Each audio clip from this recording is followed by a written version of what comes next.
எந்த பிஸ்னஸ்லேயும் ரிசீவபிள்ஸ் மேனேஜ்மெண்ட்டுங்கிறது ஒரு முக்கியமான ஏரியா. ஏதாவது நம்ம பொருள் விற்கிறோம், இல்லை சர்வீஸ் விற்கும்போது ஒரு விலை வச்சு விற்கிறோம். அதுக்குண்டான ஒரு கால நிர்ணயம் பண்ணுறோம், இந்த காலத்துக்குள்ளே இந்த பணத்தை வாங்கிடணும் அப்படின்னு சொல்லிட்டு. அதை மீறி டிலே ஆகும்போது வரலைன்னா என்னுடைய பாதிப்பு என்னங்கிறது இப்போ பார்ப்போம். இப்போ மேனுஃபேக்சரிங் கம்பெனியாக இருக்கலாம், இல்லை ட்ரேடிங் கம்பெனியாக இருக்கலாம். ஸோ ஒரு மேனுஃபேக்சரிங் எடுத்துக்கோங்களேன், 100 ரூபாய்க்கு ரா மெட்டீரியல் வாங்குகிறோம், 25 ரூபா உங்களுடைய ப்ராசஸிங் காஸ்ட்லாம் ஆகிடுச்சு. ஒரு 10 ரூபா செல்லிங் அண்ட் மார்க்கெட்டிங் கொடுக்குறீங்க, இதெல்லாம் சேர்ந்தால் ஒரு 135 ரூபா வருது. நீங்கள் விற்கிறது 150 ரூபா விற்கிறீங்க. மீனிங் என்ன, ஒரு 15 ரூபா நமக்கு மார்ஜின் கிடைக்கும். That is 10% on selling price கிடைக்கும்னு பண்ணிட்டீங்க. இப்போ இந்த 3 மாதம் 4 மாதம் 6 மாதம் கொடுக்காம போனாருன்னா இது எப்படி பாதிக்கும்னா, இது ப்ராஃபிட் நமது இல்லை. 2 கேஷ் ஃப்ளோ பாதிக்கும். ஏற்கனவே 25 ரூபாயும் 10 ரூபாயும் நீங்கள் செலவு பண்ணியாச்சு, ப்ராசஸிங் காஸ்ட்டாகவும் மார்க்கெட்டிங்கும் பண்ணியாச்சு. இந்த 35 ரூபா கையிலேருந்து போச்சு, கேஷ் ஃப்ளோ பாதிக்கும். அதே மாதிரி வாங்குறவருக்கு 100 ரூபா கொடுத்தாகணும், அந்த டைமில் கமிட்மெண்ட் பண்ணி ஆகணும், அதுக்கும் கேஷ் இருக்காது கையில். இதெல்லாம் மீறி நீங்கள் ஒரு நாளைக்கு 150 ரூபா வாங்கிட்டா கூட ப்ராஃபிட் இருந்ததுன்னு பார்த்தா இருக்கிறதுக்கு வாய்ப்பு இல்லை. இது கூட இன்ட்ரெஸ்ட் காஸ்ட்லையோ நீங்கள் பார்த்தாது என்ன பண்ணியிருப்பீங்க, பணத்தை வெளியில் வாங்கி சரி பண்ணியிருப்பீங்க. அப்போது அந்த இன்ட்ரெஸ்ட் காஸ்ட்டே உங்களுடைய ப்ராஃபிட்டை சாப்பிட்டுட்டு போயிருக்கும். அதனால் அவுட்ஸ்டாண்டிங் ரொம்ப ரொம்ப இம்பார்ட்டன்ட். இதே கேஸ் ஒரு சர்வீஸ் ப்ரொவைடருக்கோ இல்லை ஃபைனான்ஷியல் கம்பெனிக்கோ சிட் ஃபண்ட் கம்பெனிக்கோ நடக்கும். சர்வீஸ் ப்ரொவைடருக்கும் காஸ்ட் இருக்குது, மாதம் சேலரி கொடுக்கணும், ரெண்ட் கொடுக்கணும், எல்லா காஸ்ட்டையும் வச்சு தான் ஒரு ப்ரைஸ் கொடுத்துருப்பார்.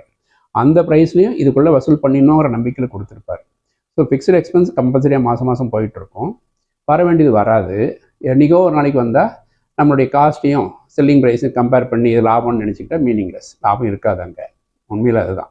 அதே மாதிரி சிட் ஃபண்டுக்கோ ஃபைனான்ஸ் கம்பெனிக்கோ பார்த்தீங்கன்னா என்ன பிரச்சனைனா, ஃபைனான்ஸ் கம்பெனிஸ் டெபாசிட் வாங்கி தான் லோன் கொடுக்குறாங்க.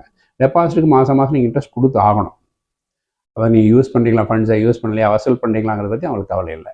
ஆனால் நீங்கள் வாங்கும்போது மட்டும் டிலேவாக வாங்கிச்சுன்னு வச்சுக்கோங்க, அப்போ உங்களை பாதிக்கும். அது இல்லாமல் இன்னொரு பிரச்சனை என்னென்னா, கஸ்டமர்ஸ்க்கு எப்படி தோணுன்னா, மாதம் அந்த இஎம்ஐ கட்டலைன்னா அதுக்கப்புறம் நீங்கள் எக்ஸ்ட்ரா இன்ட்ரெஸ்ட் கேட்கும்போது அடிஷ்னல் ஒரு சுமம் மாதிரி அவங்க ஃபீல் பண்ணுறாங்க. உண்மையான அடிஷ்னல் சுமம் இல்லை. ஏன்னா உங்களுக்கு உரிய நேரத்தில் பணம் வரல. அப்போ நீங்கள் என்ன பண்ணுவீங்க, உங்களுடைய லாபத்தை குறைச்சிக்கிட்டு இல்லை இன்னொரு கஸ்டமருக்கு கொடுத்துருக்க வேண்டிய லோனை கொடுக்காம தான் இதை கொடுக்க முடியும். அந்த அளவுக்கு உங்களுக்கு நஷ்டம் ஏற்படும். அதனால தான் எக்ஸ்ட்ரா இன்ட்ரெஸ்ட் கேட்குறோம். அது எக்ஸ்ட்ரா கிடையாது. அங்கே எப்படி குமுலேட்டிவ் இன்ட்ரெஸ்ட் இருக்கோ அதே மாதிரி குமுலேட்டிவ் இன்ட்ரெஸ்ட் தான் இங்கே நம்ம வாங்கணும். அது நிறைய பேர் புரிஞ்சிக்கிறது இல்லைங்கிறது ஒரு பெரிய வேறையான விஷயம். அதே மாதிரி சிட் ஃபண்ட் எடுத்துட்டிங்கன்னா மாதம் வசூல் பண்ணி ஒரு ஆளுக்கு பணம் கொடுக்கணும். எடுத்த ஆளுக்கு உரிய நேரத்தில் பணம் கொடுத்துடணும். உங்களுக்கு வருதோ இல்லையோ கொடுத்து தான் ஆகணும்.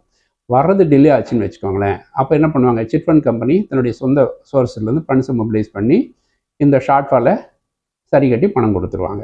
அதுக்குண்டான வட்டி உங்கள் லாபத்தை பாதிக்கும் இல்லைங்களா. அதனால் இது எதுலேயுமே பாதிக்காமல் இருக்கணும். நீங்கள் நிர்ணயித்த ப்ராஃபிட் உங்களுக்கு வரணும்னு நினச்சிங்கன்னா உரிய நேரத்தில் அவுட்ஸ்டாண்டிங் வாங்குறது, கலெக்ட் பண்ணுறது ரொம்ப ரொம்ப முக்கியம்.